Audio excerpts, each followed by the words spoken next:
केदारनाथ मंदिर पर निबंध। केदारनाथ मंदिर भारत के सबसे पवित्र और प्राचीन तीर्थ स्थलों में से एक है। हिमालय की गोद में स्थित ये मंदिर न केवल धार्मिक दृष्टि से महत्वपूर्ण है, बल्कि प्राकृतिक सौंदर्य और आध्यात्मिक शांति का अद्भुत संगम भी है।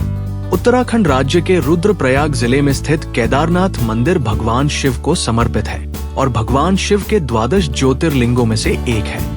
समुद्र तल से लगभग 3583 मीटर की ऊंचाई पर स्थित ये मंदिर श्रद्धालुओं के लिए आस्था और भक्ति का केंद्र है। इतिहास और पौराणिकता।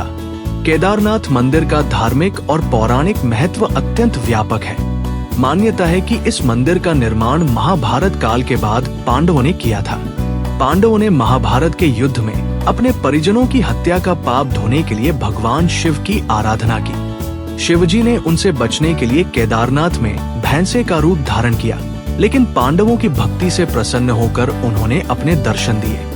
ऐतिहासिक दृष्टि से इस मंदिर का पुनर्निर्माण 8वीं शताब्दी में आदि शंकराचार्य ने किया था। कहा जाता है कि आदि शंकराचार्य ने यहाँ समाधि ली थी। ये मंदिर भारतीय संस्कृति और इतिहास का जीवंत प्रतीक है। भौगोलिक स्थिति और वास्तुकला।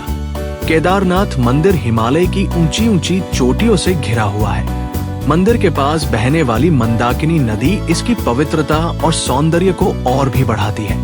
ये मंदिर पत्थरों से बना हुआ है और इसकी वास्तुकला अद्भुत है। बड़े बड़े पत्थरों को आपस में जोड़कर बनाया गया ये मंदिर भूकंप और बाढ़ जैसी प्राकृतिक आपदाओं को सहन करने में सक्षम है। मंदिर के गर्भगृह में शिवलिंग स्थापित है, जो भक्तों की आस्था का केंद्र है। धार्मिक महत्व। केदारनाथ मंदिर को हिंदू धर्म में अत्यंत पवित्र स्थान माना जाता है। ये 4 धामों यथा बद्रीनाथ, केदारनाथ, गंगोत्री और यमुनोत्री में से एक है और पंच केदार तीर्थ यात्रा का भी हिस्सा है। हर साल लाखों श्रद्धालु यहाँ दर्शन करने आते हैं। केदारनाथ की यात्रा को कठिन और चुनौतीपूर्ण माना जाता है, लेकिन भक्तों की आस्था और भक्ति उन्हें इस यात्रा को पूरा करने के लिए प्रेरित करती है। केदारनाथ की यात्रा और चुनौतियाँ। केदारनाथ की यात्रा शारीरिक और मानसिक रूप से चुनौतीपूर्ण होती है। ऊंचे पहाड़ों, ठंडी हवाओं और दुर्गम रास्तों के बावजूद श्रद्धालु बड़ी संख्या में यहाँ पहुँचते हैं। गौरीकुंड से केदारनाथ तक की यात्रा लगभग 16 किलोमीटर लंबी है, जिसे पैदल या खच्चरों की मदद से पूरा किया जा सकता है। हेलीकॉप्टर सेवा भी उपलब्ध है, जो यात्रा को थोड़ा आसान बनाती है। 2013 में आई भयंकर बाढ़ ने केदारनाथ क्षेत्र को बुरी तरह प्रभावित किया। मंदाकिनी नदी में आई बाढ़ और भूस्खलन ने बड़ी तबाही मचाई, लेकिन मंदिर को कोई बड़ा नुकसान नहीं हुआ।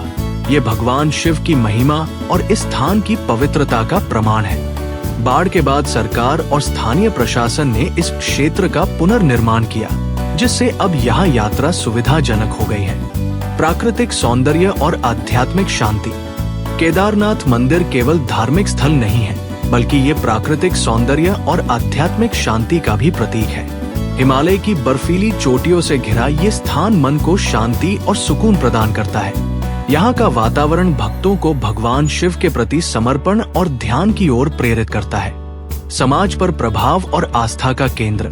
केदारनाथ मंदिर केवल एक धार्मिक स्थल नहीं, बल्कि भारतीय समाज और संस्कृति का अभिन्न हिस्सा है। ये मंदिर हमें भक्ति, श्रद्धा और प्रकृति के प्रति सम्मान का संदेश देता है। यहाँ की यात्रा व्यक्ति को अपने भीतर झांकने और आत्मा की शुद्धि का अनुभव करने का अवसर देती है। निष्कर्ष। केदारनाथ मंदिर भारतीय संस्कृति, इतिहास और धार्मिक आस्था का प्रतीक है। ये मंदिर न केवल भगवान शिव की महिमा का बखान करता है, बल्कि मानव जीवन में भक्ति, समर्पण और धैर्य का महत्व भी सिखाता है। कठिन रास्तों और प्राकृतिक चुनौतियों के बावजूद यहाँ पहुँचने वाले श्रद्धालु इस बात का प्रमाण है कि आस्था और भक्ति किसी भी बाधा को पार कर सकती है। केदारनाथ मंदिर का दर्शन करना न केवल एक धार्मिक अनुभव है, बल्कि ये प्रकृति और आत्मा के साथ एक गहरा जुड़ाव भी है।